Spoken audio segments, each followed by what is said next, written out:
त्यागी भूमिहार ब्राह्मण समाज ने मुजफ्फरनगर लोकसभा सीट से निर्दलीय उम्मीदवार उतार दिया है। त्यागी समाज के नेता मांगेराम त्यागी ने उम्मीदवार के रूप में सोहंजनी गांव निवासी सुनील त्यागी के नाम की घोषणा की है। किसी भी पार्टी ने त्यागी भूमिहार ब्राह्मण समाज को टिकट नहीं दिया है, जिससे आहत होकर ये फैसला लिया गया है। त्यागी समाज इस चुनाव में ताकत दिखाने को आतुर है, लेकिन इसमें एक चर्चा भी है। वो ये है कि कुछ लोग कह रहे हैं कि सुनील त्यागी जितना मजबूत लड़ेंगे उतना नुकसान संजीव बालियान को होगा और उतना ही फायदा सपा के हरेंद्र मलिक को मिलेगा। संजीव बालियान भाजपा के उम्मीदवार हैं तो हरेंद्र मलिक समाजवादी पार्टी के।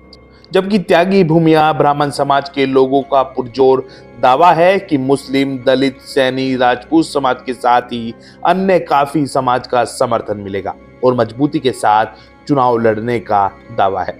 प्रत्याशी सुनील त्यागी सोहंजनी का कहना है कि ये चुनाव हार जीत का नहीं है, बल्कि वजूद दिखाने का है, क्योंकि राजनीतिक दलों ने त्यागी भूमिहार ब्राह्मण समाज के नेताओं को दरकिनार किया है। इसलिए हम सभी को मिलकर अपनी ताकत दिखानी है।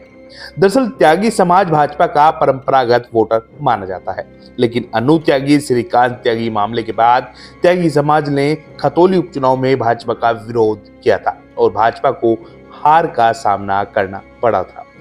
इस बार त्यागी समाज का कैंडिडेट मैदान में है, जिन्हें मजबूती के साथ चुनाव लड़ने पर काफी समर्थन मिल सकता है और इसी से भाजपा में भारी हलचल है। ऐसे में भाजपा की ओर से डैमेज कंट्रोल की कोशिशें भी हो सकती है। बता दें कि मांगेराम त्यागी पहले ही ऐलान कर चुके हैं कि 13 लोकसभा सीटों पर उम्मीदवार उतारे जाएंगे। खैर, इसी बीच बसपा किसे मैदान में उतारेगी, इस पर भी सभी की नजर है।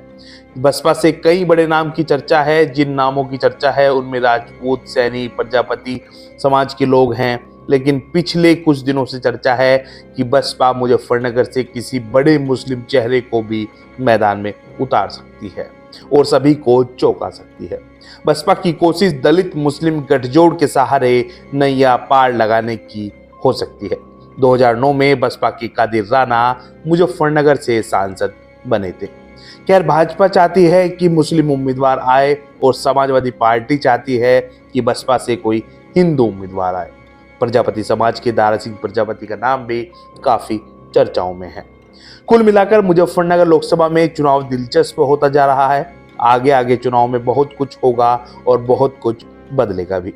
ये भी जान लीजिए कि सपा और भाजपा के उम्मीदवार जाट समाज से, और मुजफ्फरनगर लोकसभा सीट का इतिहास रहा है कि गैर भाजपाई जाट उम्मीदवार यहां से कभी नहीं जीते हैं।